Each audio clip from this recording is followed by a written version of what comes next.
Hello everyone! Welcome to Grandma's Love. Samahan niyo po ako mga ka-grandma, magluluto tayo ng chicken sotanghon soup. So tara, umpisahan na natin ang pagluluto.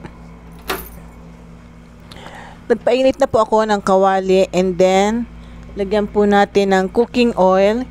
Igigisa po natin ng sibuyas at bawang. And then isusunod po natin dito yung manok or yung chicken. Chicken fillet po ang ginamit ko para po wala na siyang buto. So inilagay na po natin yung manok. Igigisa po natin ng maigi. And then nilagyan ko na po ng oyster sauce.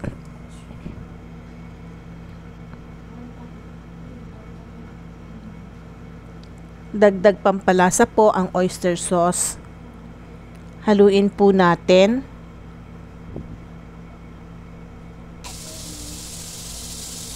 And then nilagyan ko na rin po ng ground black pepper.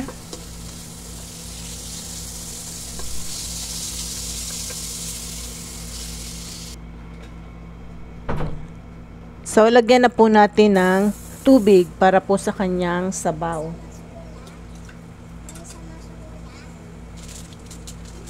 And then, tatakpan po natin, hayaan po natin kumulo hanggang sa maluto po yung manok. So, this time po, kumulo na siya. Ilagay naman po natin yung sotanghon noodles.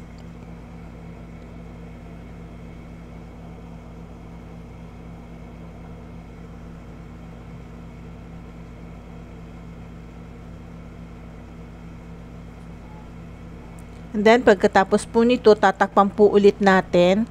Hayaan natin kumulo hanggang sa maluto naman po yung noodles. Ngayon, luto na po ang noodles and titimplahan na po natin ng asin.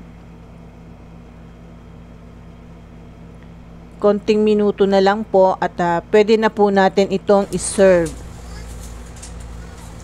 Maglalagay na rin po tayo ng Knorr cubes.